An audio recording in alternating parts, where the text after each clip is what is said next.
Hi there. My name is Charlie Cleveland, and I'm the design director on Subnautica. And I don't do a lot of public speaking, but recently for this last Game Developers Conference, I wanted to talk about both how we designed Subnautica, and then as I was kind of researching, which is strange to say researching the game that you worked on for 5 years, but as I was researching it, I realized that some of the lessons we learned making Subnautica were applicable to many other games.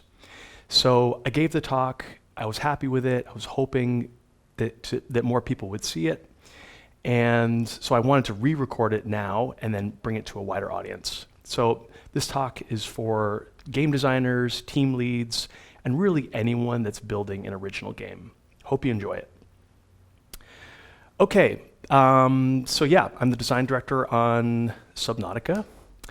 And just as a quick aside, this talk makes it look like everything went super well, and that it makes it look like development was really easy. And I guess I just wanted to have a disclaimer here to tell you that it was not really easy. You know, we spent about 5 years working on this game, and we had a lot of stops and starts. And but you know, looking back on it with the lens of retrospective, it kind of makes it look like we had it all nice and tidy. So you know, this was a hard game to make. And you know, before this game, we had spent 8 years on our previous game. That was hard to make, and that's what I'm really motivated to kind of talk about my experience here with you, all of you. That's the reason, because I want to prevent other people from spending that much time and energy and sometimes heartache and misery. I want to prevent that for other people. So that's why we're here. They say an overnight success rarely happens overnight, and that is definitely true for us. So with that aside, before Subnautica, we made a game called Natural Selection 2, which we spent about 8 years working on, and it's a first-person shooter real-time strategy hybrid, and has a lot of guns and a lot of aliens and, you know, multiplayer combat, and it's really competitive, and our community is very vocal. And after that long time in that kind of competitive, semi-aggressive environment, I was just completely exhausted of, you know, competitive games and guns, basically. So even though I adore all that stuff, I was feeling really burned out, and I just did not want to make another game like that. And right about that time, it was early 2013, that's when we had the Sandy Hook shooting. And maybe you remember this picture of all the children and some of the teachers that were killed. And we've had so many other mass shootings since that time, and they're uncountable. As of this recording, we've, you know, pretty recently had the one in Christchurch, New Zealand. And I just couldn't imagine spending many more years adding even, you know, virtual guns to games. And that could change in the future, but I just didn't want to do that. Didn't want to do that anymore. And that was kind of where the idea of Subnautica originally came from. So we were also really inspired by Minecraft and this idea of making a much more open game, one that's less constrained, less directed by designers. So, you know, a lot of big AAA games have you going down a path, and they make this beautiful path that you go down, and it's lovely, and those games are great, but I was not very interested in making a game like that. And there's not a lot of surprises in those games, and they're pretty much what the designers, and especially level designers and game designers, you pretty much get what they want you to get. So we also got inspired by Klei Entertainment, the makers of Don't Starve and Oxygen Not Included.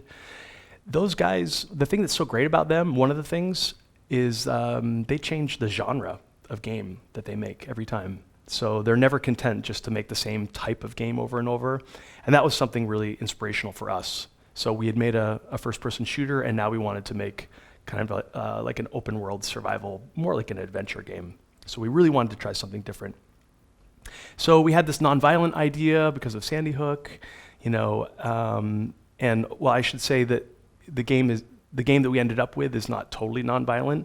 The the player has no guns, but the creatures are actually fairly violent against you. So yeah, the creatures will attack you, but you're definitely not at the top of the food chain. So we wanted to make this open world game, a game where you crash land on a planet, a water planet, and you have to learn how to survive. And over time, you uncover the mysteries of the planet, eventually journeying to the depths of the ocean and, spoilers, building a rocket ship and escaping. So this talk is largely about how we got rid of combat, how we designed a compelling game without combat, and what we replaced it with.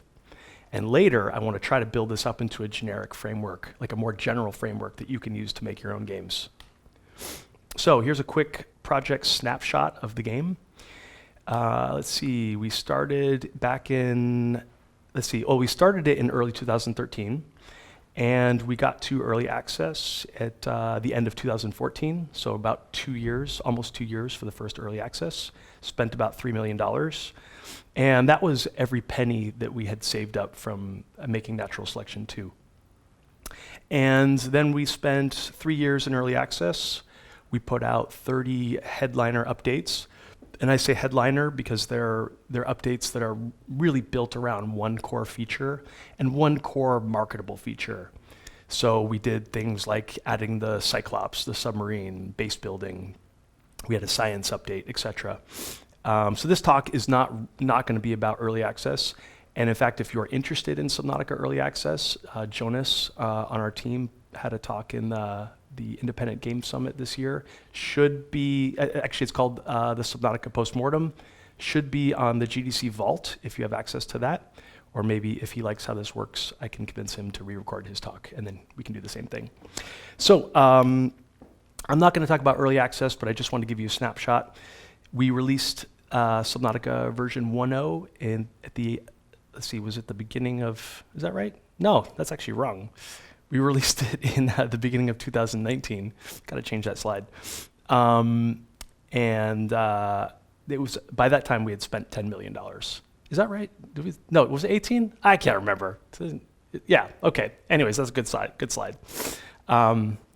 Yeah, so we had spent $10 million at that point. And the cool thing about our situation then is all that money that we poured into the game, that all came from our community. So we were able to start with a relatively small amount of money and build out the game in a big way. And we've sold, at this moment, over 4 million copies on PC, Steam, Xbox One, PS4. Woohoo! Really happy about that. Okay, so this video or talk today is about making original games. So when you're making something original, what I mean by that is that you're making something that people have not played before. If you are making a sequel, you can make an original game, of course, but often sequels, game sequels are a bit better than movie sequels, but they tend to be a bit more derivative.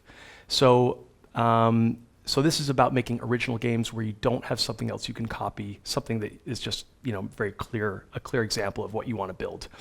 And I kind of think of that as being in a jungle, because you start with, you start here in the upper left, that's that little flag where you start. And that X, or the other flag, sorry, at 3 o'clock, that shows you what, in your mind, that's what you think, that's the game that you think you want to build. And at that time, you have, you might write some like light design documents, or you might have some intuition about what you want to build, but you really don't know. Then you you're kind of going through that forest, and each circle along the way is a prototype or a version of the game that you've built. And sometimes you're getting closer to your goal. Sometimes you realize that your game is not working at all and you have to backtrack. That's the X there. And you're just lost. You're lost in a jungle. You don't know where to go. And what you end up, where we ended up is a place that's quite different. And we've done this before where, on Natural Selection 2 is the same thing.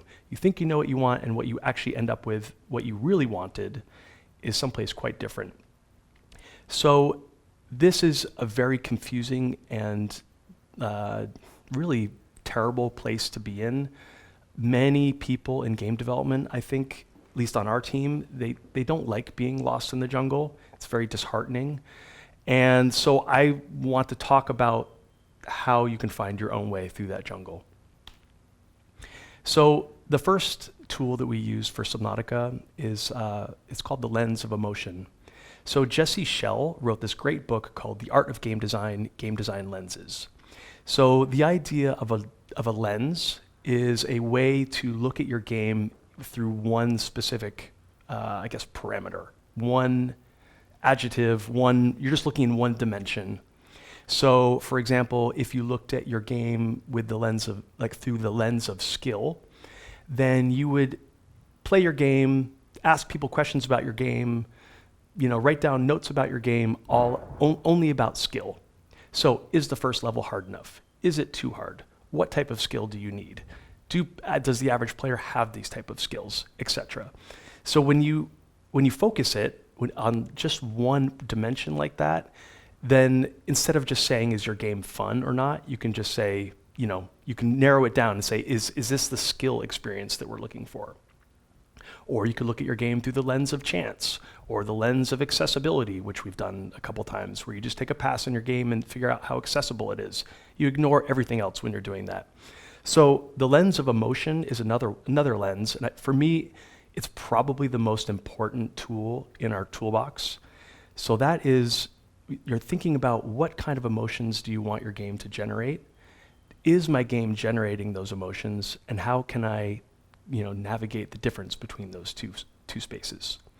So this is something that Genova Chen from his games, that game company, Flow, Flower, and Journey, they're really good at looking at the emotions from their games. And I think this is probably the most important, probably the biggest success factor that we had in Subnautica. Now I'm going to go into depth on that.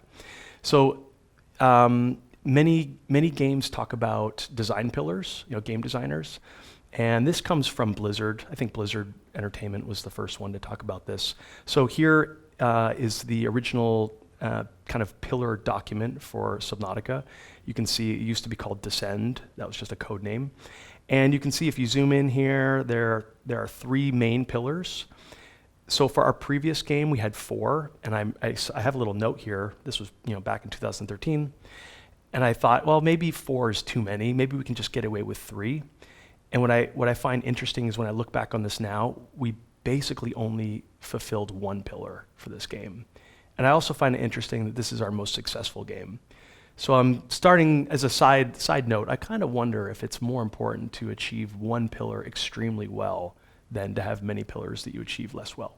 Anyways, so here are 3 pillars. So these are more typical. They're more game design description pillars. They're really like the mechanics of your game. And so the first one is vessel design / building. The second is exploration discovery. And the third is challenge, teamwork, interdependent systems. Okay, now the thing I want to point out here that I think is helpful is that we actually, like I said, we really only focused on 1 pillar. And if you zoom in more, next to that pillar was the emotion descriptor of that pillar. So I had just written in the thrill of the unknown.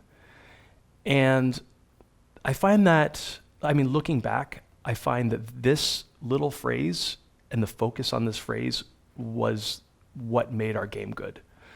So most people would create just pillars, like game mechanic descriptions, but this one, we did the game mechanics, and more important, we did, I guess, the pillar emotion. It's like the why of your pillar. Why do you care about that gameplay? For us, we almost don't care about the gameplay, but we do care about creating the thrill of the unknown. We want our players to feel that thrill. So, again, with the emotion, we started with the music. So every game I work on, it always starts with the music.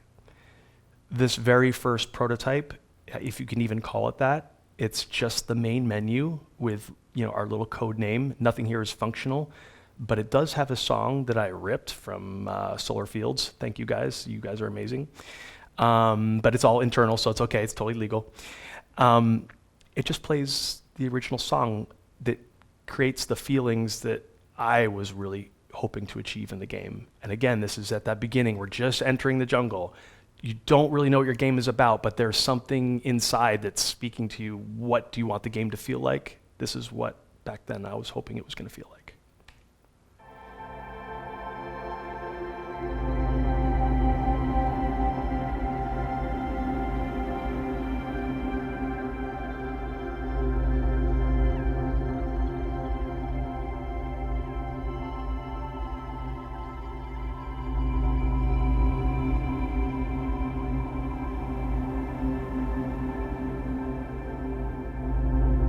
So I don't know about you, but when I hear this, I can start to imagine, huge, beautiful underwater spires, caves. Maybe I hear some like radio signals. Are those whales in the background? It's a little mysterious, it's beautiful, it's a little creepy. So this is how I could start to tune in to that core emotion. Okay, so we talked about emotion, getting started, the why. The next step for us, for Subnautica, was building, most people would build a minimum viable product, an MVP, and I'm going to describe that first, and then I'm going to tell you what we did instead, which I think works better for a lot of games, or at least for us. So the MVP is very common in Silicon Valley. It's this whole idea that you want to build a car, or you want to build transport for people, but you can't just go build a car because it's way too complicated. So instead of like staying secret and just staying in your lab or wherever you are in your office and trying to build something internally that's going to be a car, you don't really know that you want a car yet. You just know you want transportation. So the first thing you create is a skateboard. And you can see the little unhappy face above the skateboard, and that's saying, well, okay, your users, they're glad they can get around now, but it's not really what they wanted. So the next thing you do is you modify your skateboard and you add a little handle on there. And it's a little better. That frowny face turned into like it's okay, it's better. And then, so the next version, again, iterating in public. Next version, you add add the seat, add cooler handlebars and a pedal crankshaft. Then maybe you add the motor, you have a motorcycle, now your users are starting to get happy. And eventually you add the whole enclosed body and now you have a car. So this is kind of a traditional, I shouldn't say traditional, but past 10 years, this is how Silicon Valley likes to iterate, how they like to build products. And I think it's great. But I think for something like a game where you don't know enough about your game, this is an incredibly daunting process. And it's a daunting goal to create that first car. So what we did instead of an MVP, we have an MCP, which is a minimum crappy playable. So this giant pile of poo here is to remind me and you, I hope, that actually Superman poo. So to me, this is about getting anything playable in front of someone. For me, this is about that emotion again, and it's not about creating every part of your game in any way. There's no way you can know what kind of game you're making, not if you're making a new game. So if you give yourself permission to make something crappy, and in fact you just tell yourself it's going to be crappy, you are demanding it's going to be crappy because you know it's going to be, but you don't have to beat yourself up when it is crappy. You should be excited that it's crappy. You build something crappy, which is here on our left. This is like not even programmer art. This is just garbage art. This was our first crappy prototype, and then later we slowly iterated and turned it into Subnautica. So this is I would like to encourage people to start with making something crappy instead of something complete. Just make it playable in any way. And it worked for us. I'm hoping it's going to work for you. Okay. The next phase, after we started with the emotion and built something crappy, the next one for us was this idea of minutes of fun. So I think it was this guy Steve on our team, he and I were building the original prototypes for the game. I think he had this idea where he said, we don't have to make a whole game. Let's just make 20 minutes of fun. And I thought, that's a weird way to build a game, but okay, let's do that. So the first thing we did, actually the first was 5 minutes of fun, which for me was making that main menu. Whenever I need a recharge, I just load the game and listen to that song. That gets me excited. Probably doesn't get anyone else excited, but it got me excited. Then next prototype, which we actually released to internally on our team, was the 20 minutes of fun. So I think this was something like exploring, one biome. It looked really terrible, but you could explore and you could pick up loot. Yeah, that might keep people busy for 20 minutes. They might have some kind of response, some happy response there. Then they turn off the game. Who cares? So then the next prototype, how can we add 20 more minutes? So now there's 40 minutes of fun in the game. Well, okay, we put a little crappy raft on the surface that has your little crafting station, the fabricator. So now you can dive off the raft, you can collect some loot, you can go back to the raft, you can use the loot to craft a knife. Okay, maybe you can use the knife to cut some kelp. That's it, 40 minutes. Next, 1 hour. Okay, now the raft looks like a submarine and you can drive it, even if it's crappy. Now you have a new biome, you can go between the two. There's level, like kind of tier 2 loot, and then you can use that to build a submersible. So what's really cool about this process is that imagine you're in a car, it's at night, and your headlights are on, and you can't see the whole road, but you can see just what's directly in front of you. So you're building just the next piece. What's the next thing we can do to get another 20 minutes of fun or another hour of fun?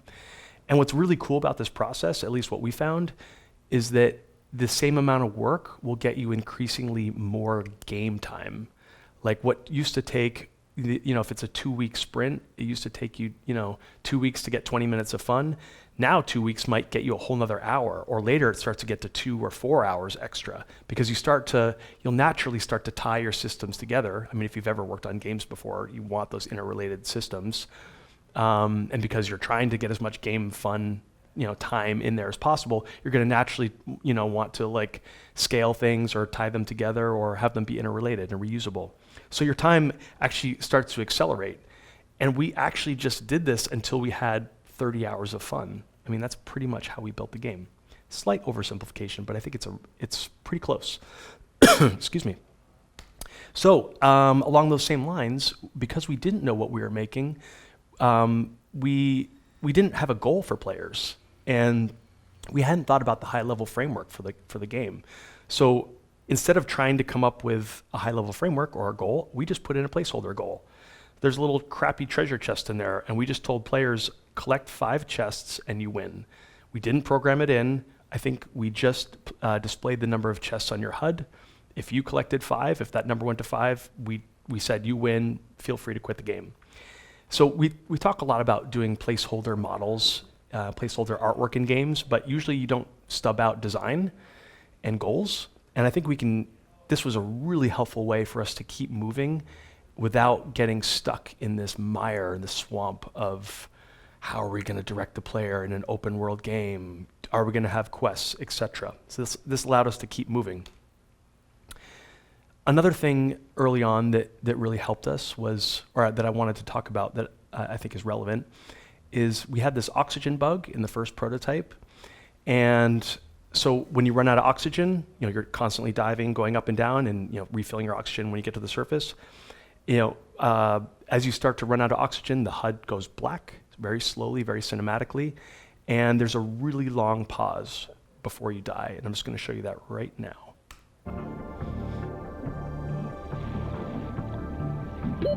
Oxygen.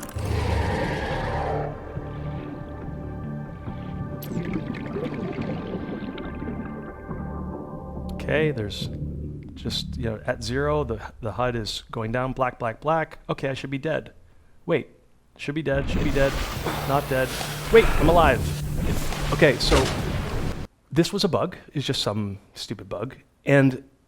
But this reinforced, I shouldn't say it reinforced the core pillar, but it did create such positive emotions in people that we never even considered fixing it. So I think I wanted to mention this because this reinforces, it's again that idea of thinking about what emotions you want your game to generate instead of thinking about your game mechanically. So along the same lines, we had this problem early on where we were handcrafting this huge world, and we knew that there was an edge to the world. Like, we couldn't make this world go on forever. What are we going to do? We talked about a lot of different ideas.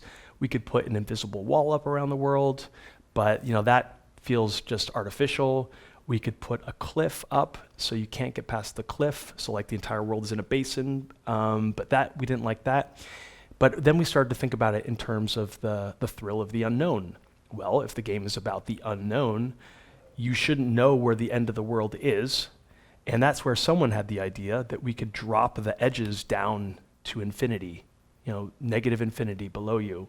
So you could swim to the edge of the world, but when you did, you didn't really know if it was the end because it went down into blackness. So this is something, well, and then we got to put in these really cool ghost leviathans, which scared the crap out of people if you actually swim down there too far. So this was turning like a disadvantage or a limitation into something that actually helped our game's theme, that thrill of the unknown. We also noticed, this is something we stumbled upon, but we put in this dive mask, because you're scuba diving all the time. And we noticed that, having the edge of the mask around your screen actually created more immersion, but it also felt very claustrophobic. So even though there was nothing really happening on the screen, I mean, if you go scuba diving in real life, this feeling. You feel like there's always stuff outside your view. And this is something we just stumbled upon, and again, we kept it and we were happy with it because it created, again, this tension and this thrill underwater. Here's another thing we stumbled upon. This whole talk is basically about stuff that we did by accident, which we then realized we had to keep because it was helping make the game better. Here's a reefback, which is our first big creature that we put in the game. Now this thing does almost nothing. He or she just moves, and it's huge. It has no loot. It has no gameplay effect. It can't attack you. It moves so slowly you can barely even tell. And this is one of the first streamers that covered our game, and we knew that we had something special here when we saw his reaction. Oh, it's scary. Can you stop being a broken bitch? Oh my god! I found Cthulhu! I found Really? Cthulhu! Okay. I found Cthulhu! If Halo 5 isn't downloaded, I'm gonna be so mad. Oxygen. Okay, it looks like Halo 5 is downloaded. Okay. He's not depressed anymore, or broken And we have the anymore. perfect amount, right? Because it's Oh, I guess they 4v4. don't move right Yeah, now. yeah. Yes, Wonderful. Yes, Just indeed. wonderful. Now, let me, I have to sign in again, apparently. It's sign me out. That scared Okay, the I shit out have of Halo me. 5. So his face right there, that was the magic. He had this look of awe. When he saw that creature, he was almost like shivering. And that's what we realized we had to put more big creatures in the game. Just a simple big creature could create that feeling in people. We put in the crab squid. We put in this like sea dragon dude. And then we put in this Reaper Leviathan, who probably generated half of the total views for through jump scare videos on for YouTube. Hundreds of millions of YouTube views from big creatures. We also put in these small creatures too, so it wasn't all scary stuff. So a little bit more about the map structure. So we wanted, the game, as we started to get to midpoint development of the game, we knew that we had to flesh out the kind of high-level goals and directing the player. But of course, we never want the player to feel like they're being told what to do. That was just a goal we had early on.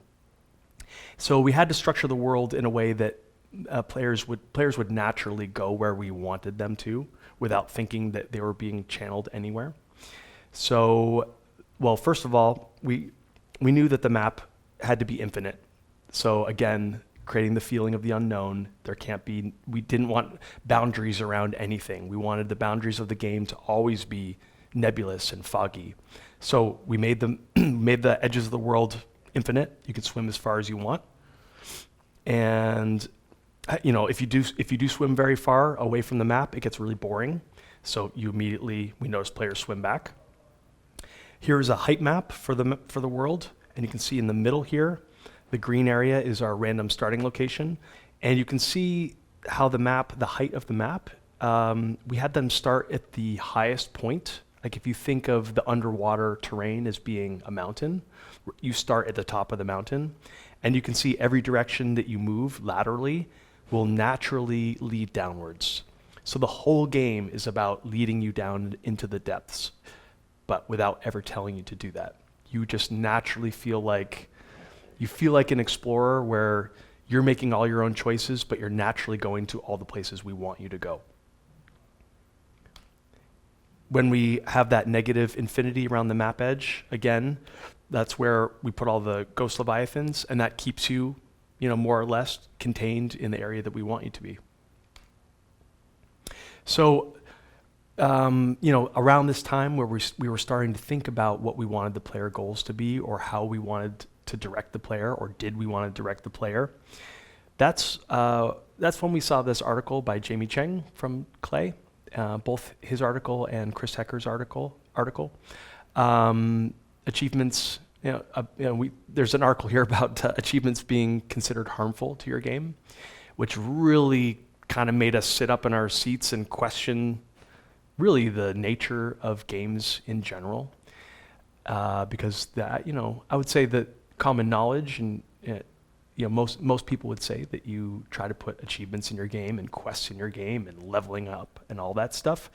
And here we are having two articles which show you that, quote, quite a bit of research that say, the more that you give extrinsic rewards to your players, that is leveling up, gold, progression, badges, sparkles, anything that just rewards someone for doing something, the more it says they will do it more in the short term, and long term they will become totally disinterested in your game.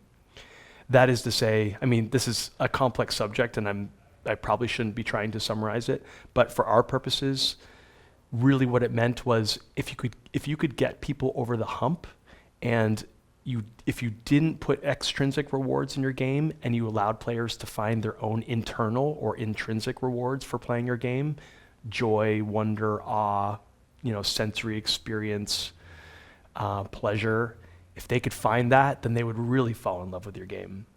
So we decided, we didn't want to trick people into playing the game to completion. We wanted the game to be legitimately enjoyable for people.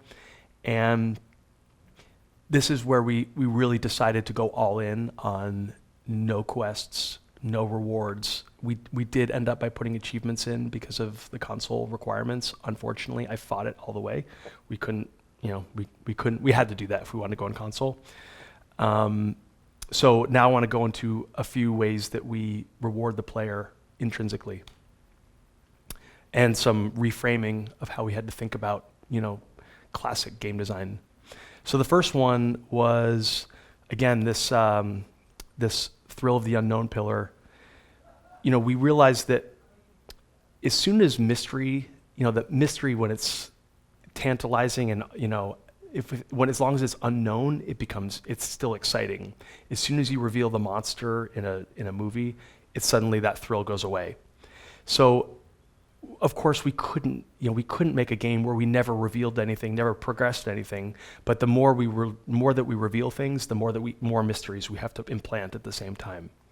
So this is, we decided we were never going to tell the player what to do, which again is against, I would say, traditional game design. And we had a lot of people on our team who were fighting because they thought that players would be confused and that they would have a bad experience with the game and they'd put it down. And I'm sure some players did, but I think that most players had, if they got over that initial hump, then they had a great time with the game.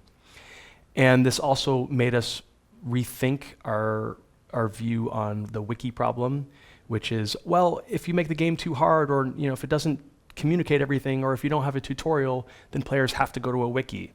And we realized that it was better to have players go to a wiki and discover aspects of the game on their own than to never get that discovery. If that wasn't in the game, why are we even making this game? So we decided that the wiki problem is not a problem. It's better to have players be confused sometimes. And the flip side of that is frustration leading to exhilaration. We saw players who would get frustrated. They didn't know where to find loot ingredients. They didn't know what to do. And when they finally built that Cyclops, it was such a huge moment for them, they would film it and stick it on YouTube. So we had to rethink frustration. Maybe frustration is actually a really good thing in games. So we still had to guide players. We couldn't just build this whole world and let players just randomly discover it. That wasn't going to be good enough for most people. So we did have a couple tricks up our sleeve, which we realized afterwards, like the rest of this talk. That's this idea of using survival as training wheels, or also putting training wheels into your game in general. So when we originally released the game in early access, we had no hunger or thirst, the survival mechanics. and our players demanded it, mostly because of the theme. And we agreed with them that it was on theme, so we put it in. And what we realized was that in the beginning of the game, with no goals, when they did have that food and water meter, and those notifications like, seek hydration immediately, that gave players a goal. It wasn't their goal, but they knew that they had to do that. It was short term. And over time, the beautiful part of that was that it allowed them to get fluent with the world. And then because of the efficiencies in survival, like, through farming or building a water filtration machine, basically the survival went away naturally and invisibly, and smoothly it disappears. And by that time, you've got your base up and running, you have decided what you want to do, maybe, you've got your own goals going. So the survival acted as a training wheel to get you motivated and moving in the game, and then just disappeared without you having to do anything. Another way we used training wheels was through our crafting system. So we were highly inspired by Don't Starve and Terraria, where the player's progression in the world naturally follows their progression through the crafting menu. So here you can see some of the early tools that you can craft.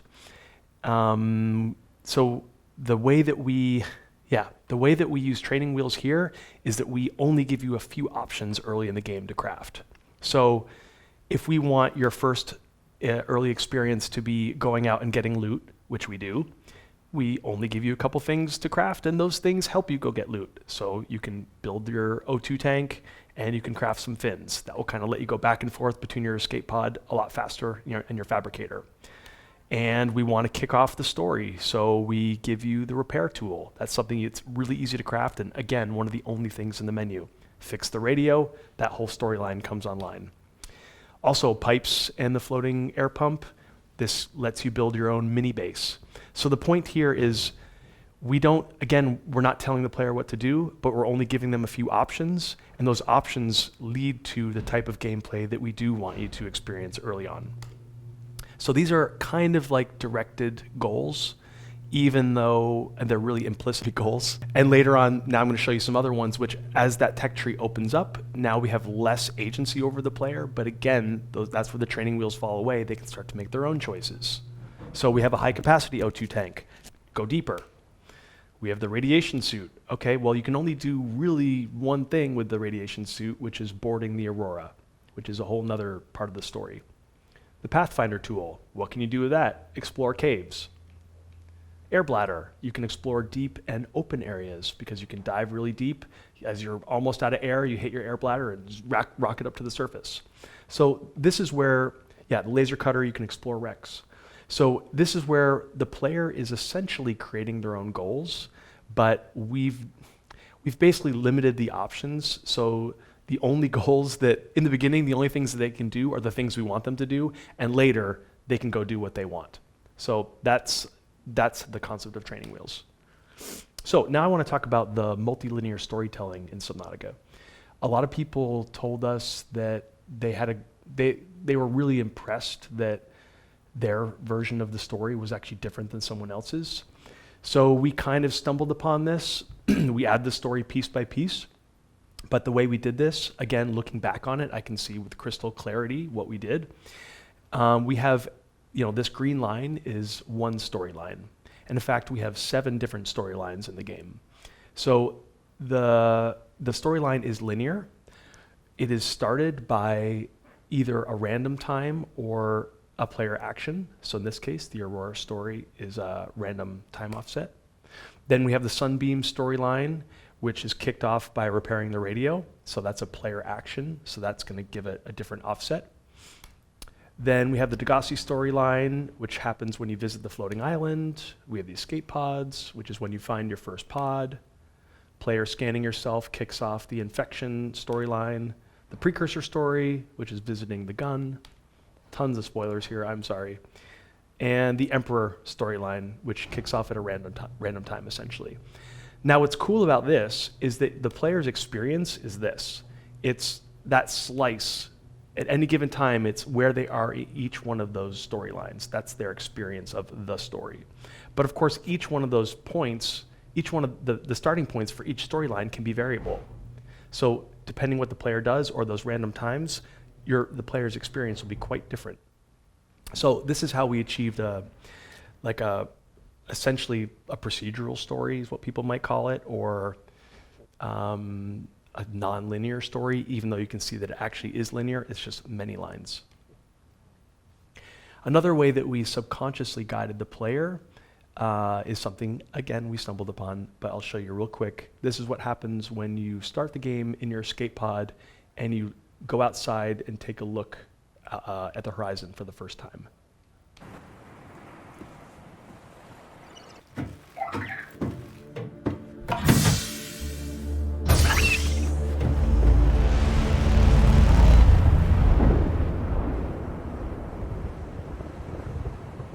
So we get a good long look at the aurora, get that nice audio stinger. It's super dramatic. It's telling you pay attention.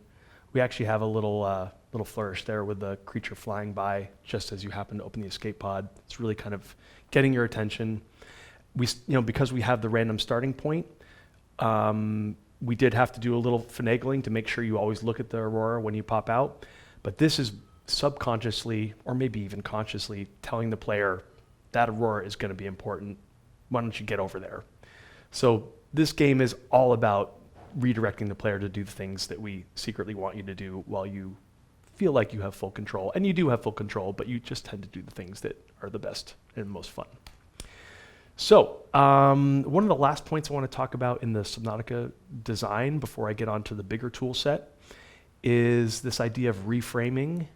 So this is we have the Cyclops, and we have this non-violent game. The Cyclops is your big sub.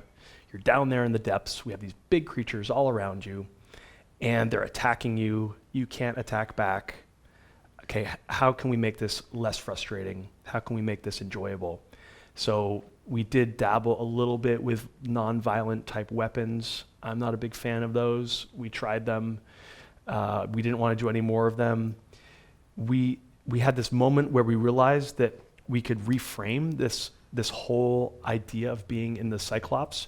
We reframe it from gameplay and challenge to essentially an experience. This is not about gating. This is not about depth of gameplay, not about skill. This is about what could it be like to be at the bottom of the ocean in the dark, trapped in your submarine with low power. There's giant creatures attacking you. This is like a Hunt for Red October or Das Boot moment.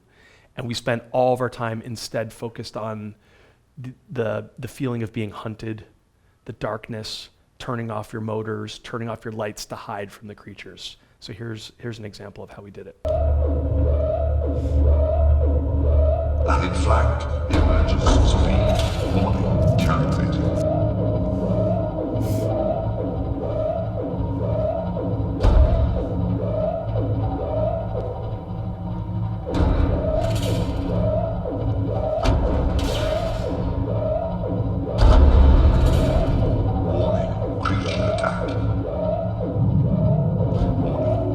Yeah, you can see the enemies swimming around you. We had to put in that 3D HUD there, the little motion tracker thing. We have the sub catching on fire. We have klaxons going off. We can turn off the lights.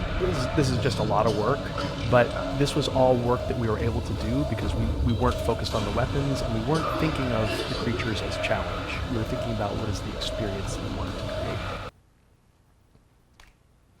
So, another way that we were able to reframe our team relationship in this case was a way we were really struggling with all the conflict we were having on our team, and we were getting in arguments about so many different things. It was becoming totally exhausting. Every story point we would, like when the Aurora blew up, I think we had probably like a 4-hour pretty frustrating meeting about that. And I just felt like there must be something wrong here. Like, why is there so much conflict? And so like, here's an example of like how conflict might work out on a typical team. So what we learned, here's the creative team wants aesthetic and scope. They want big creatures and awesome gameplay, whatever, visuals. the programmers, they all want the whole thing, want the game to run well and run on every system. The business team, if you have one, they want all that to be on time and on budget.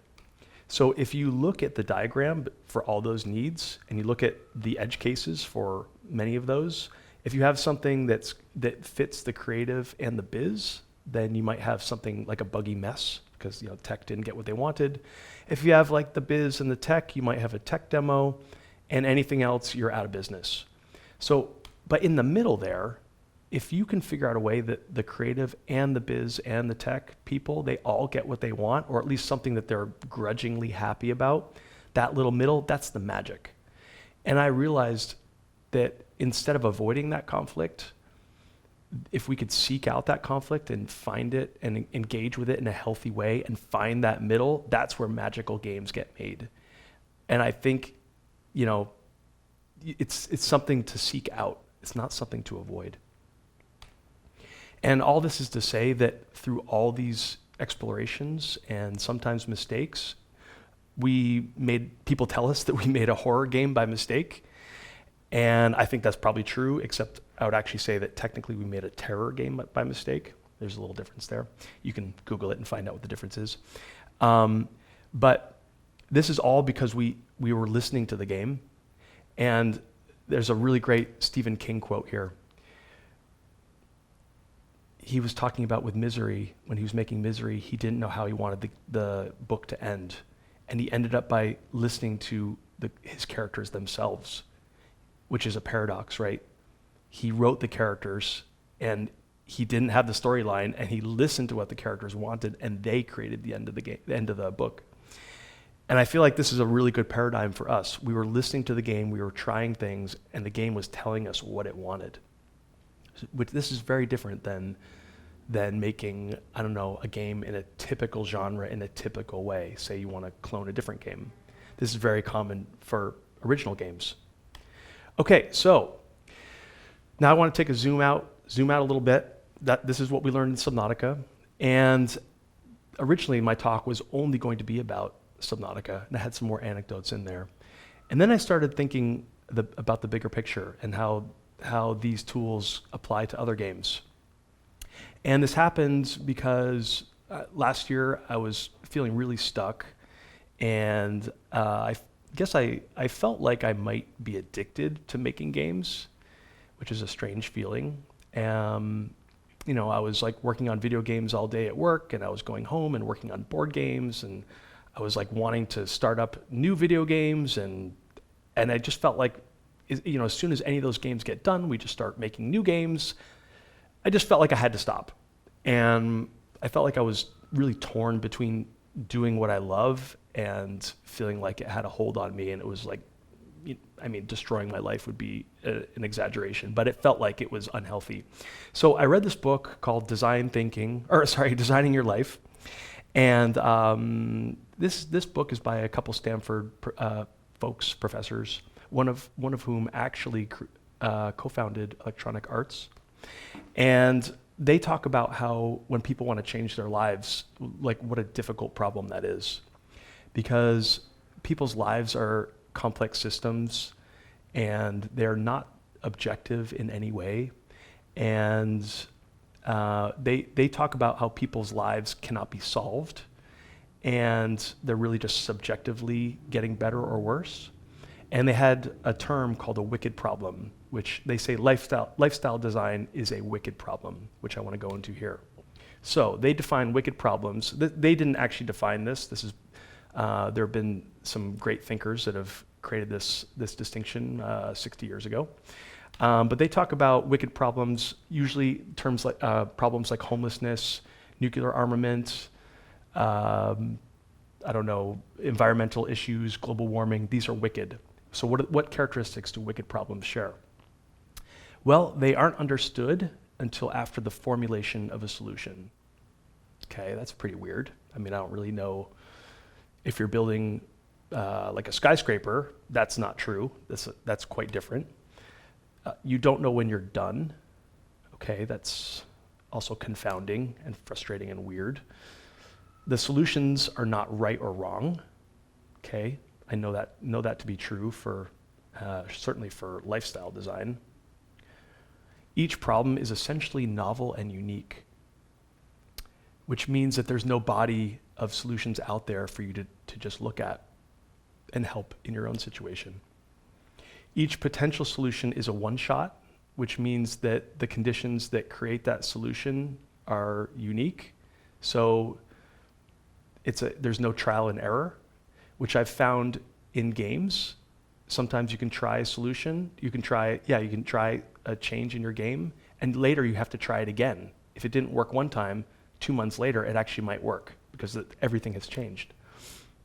Wicked problems don't have a body of existing solutions, unlike science or engineering. Okay, does this sound familiar? Because this sounds really familiar to me. I realized that when they're talking about wicked problems in lifestyle design, they're actually talking about games. I mean, games are wicked problems, which starts to make me realize why they're so difficult to make, and it starts to paint a picture for ways that we can reliably find our way through that jungle. So this is what I realized. Games, wicked. Each one is unique. There's no endpoint. They're never solved. No trial and error. There's no existing solutions. So this is an apt quote, I think, that, games are basically operas built out of bridges. This is really showing the complexity and the artistic elements and the engineering components all inside this massive hairball.